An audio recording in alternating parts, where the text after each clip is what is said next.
सपना, भूमी आणि प्रीतीचं लग्न शहरात राहत असलेल्या 3 भावांबरोबर सुरेश, अनुराग आणि रोनक बरोबर होते. लग्नानंतर जेव्हा तिघी जणी सासरच्या घरी येतात तेव्हा त्यांची सासू औक्षण करण्यासाठी हातात आरतीचं ताट घेऊन उभी होती. ती म्हणते, या माझ्या तिन्ही सुनांनो, आता तुम्ही या कलशाला ओलांडून आतमध्ये या. हो सासूबाई. एवढं मोठं सासर बघून तिघी सुना अगदी तोऱ्यात म्हणतात, अगं बया, हे तर एकदम पिक्चर मधल्या सारखंच घर दिसतंय, शाहरुख खान सारखं.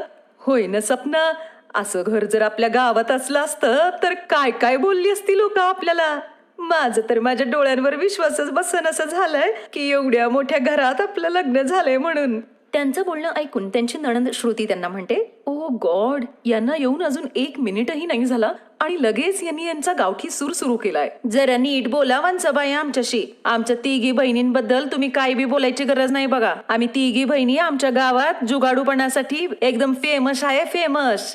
अगं हो हो, आल्या आल्या तुम्ही नणंद भाऊजायांनी लगेच भडीमार सुरू केलात. चला आता तुम्ही तिन्ही पोरांनी आपापल्या बायकांना घेऊन खोलीत जा. दुसऱ्या दिवशी पहाटे 5 वाजताच तिघी जणींची झोप उघडते आणि ते किचनमध्ये येऊन साफसफाई करायला लागतात.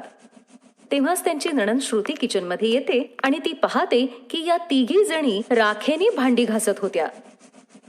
अगं मंद बुद्धीवाल्या वहिनींनो, तुम्ही हे सगळं काय करत बसलाय तिथे? तुम्हाला काही झोप येत नाही का? अर्ध्या रात्री उठून हे भांडी घासत बसलायत. ते काय आहे ना वंस, आमच्या गावात ना 5 वाजताच उठतात समदेजण आणि आमच्या गावात तर राखीनेच भांडी घासतात. हा, यांनी 2 फायदे होतात. एक तर भांडी चांगली चमकतात आणि त्याचबरोबर साबणाचे पैसे भी वाचतात की. अगं पण हे तुमचं गाव नाहीये, हे मुंबई शहर आहे. इथं तुमचं हे असलं जुगाडूपणा दाखवायची गरज नाहीये आणि तुम्ही हे सगळं जे काही करताय ना ते प्लीज आता थांबवा. श्रुती या तिन्ही जुगाडू सुनबाईंना चांगलीच सुनवून जाते. असेच काही दिवस निघून जातात. एक दिवस या तिघी जणी किचन मध्ये स्वयंपाक करत असतानाच नेमका सिलेंडर संपतो. अरे देवा, हा गॅस तर संपला की. अगं सुनबाई, पोळ्या झाल्या असतील तर जरा लवकर घेऊन ये. आता ग काय करायचं? आपल्याला लवकर काहीतरी जुगाड करायला पाहिजे. तेव्हाच त्यांचं लक्ष देवघरात असलेल्या लाकडांवर जातं. झालंच तर मग या तिघी जणी 4 विटा घेऊन येतात आणि त्याची चूल बनवून गरमागरम पोळ्या त्याच्यावर तयार करून सगळ्यांना खाऊ घालतात.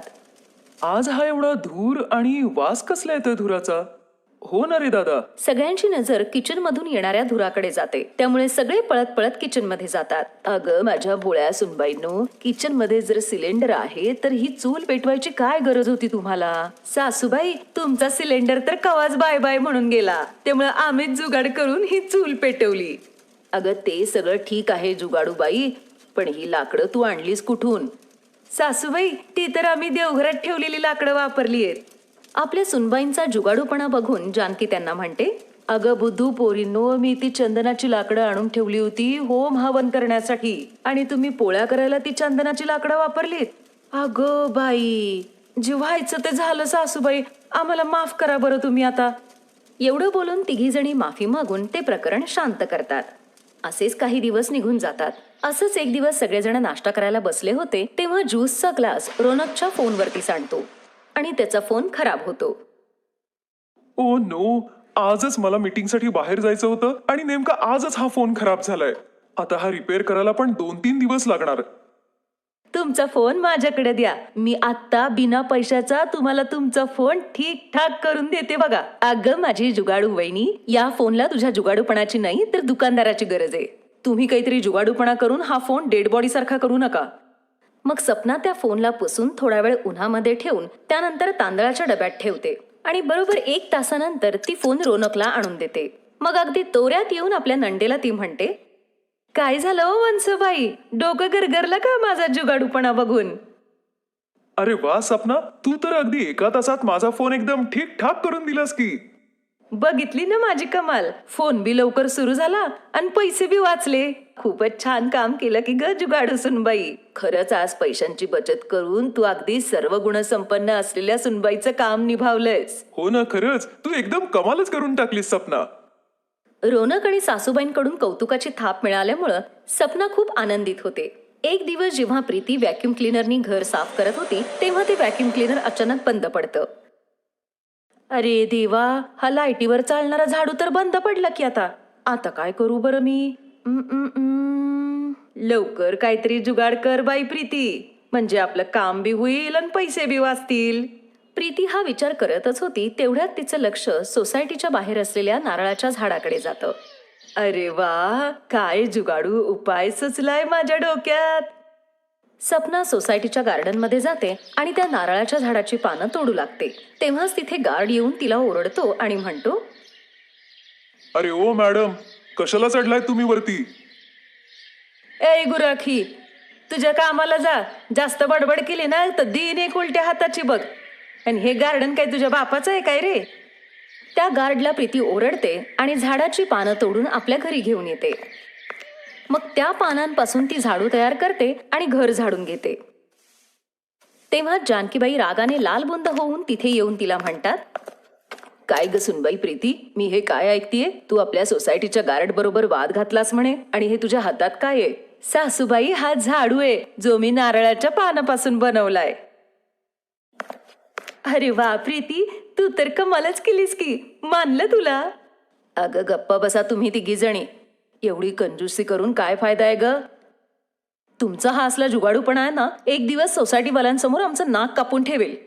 आणि मग त्या तिन्ही जुगाडू सुनबाईंना या दोघींकडून चांगलीच बोलणी खावी लागतात. असंच काही काळ निघून जातो. एक दिवस सपना आपल्या नंडेसाठी नाश्ता तयार करून गाणं गुणगुणत तिच्या खोलीत जात होती. अहो नंदनबाई, हे घ्या, नाश्ता पाणी करून घ्या. हा पिसात उपाशी पोटी जाऊ नका. टेबलवर ठेवा वहिनी, मी आता माझे केस सेट करतेय. आपले केस सेट केल्यानंतर नाश्ता करून पूजा ऑफिसला निघून जाते. त्या संध्याकाळी खूप जोरात पाऊस पडतो. अगं प्रीती, तू माझा कुर्ता पायजामा आहे ना, इस्त्री करून ठेव. मी उद्या ऑफिसला तोच घालून जाईन. बरं बरं, चालतंय की. मग ती आपल्या नंडेच्या खोलीत जाते आणि हेअर ड्रायरने आपल्या नवऱ्याचा शर्ट त्याने वाळवते. तेव्हाच तिला खूप जोराचा इलेक्ट्रिक शॉक लागतो आणि ती ओरडते, अगं बया बया, मी मेले मेले, कुणीतरी वाचवा मला, लवकर लवकर या. तेव्हा सगळेजण पळत पळत तिच्या खोलीत येतात आणि पूजा लगेच इलेक्ट्रिक स्विच बंद करते. अरे हे सगळं कसं काय झालं? प्रीती तिला सगळं काही सांगते आणि मग पूजा तिला खूप बडबड करते. तुमचा हा जुगाडूपणा तुमच्या जीवावर सुद्धा बेतू शकतो. मी म्हणतीये, आत्ता तरी निदान तुम्ही तिघी जणी या जुगाडूपणापासून जरा लांब राहा. नाहीतर हे 5-10 रुपये वाचवण्याच्या नादात तुम्ही तिघी जणी स्वतःचा जीव गमावून बसाल. ती बरोबर बोलतीये सुनबाई. एवढा कंजूसपणा बरा नव्हे, आणि ज्याचं काम त्यानेच करावं. दुसऱ्यांनी केलं ना की ते असं फसतं. मला कळलंय सासूबाई, मी आता कसला बी जुगाडूपणा नाही करणार.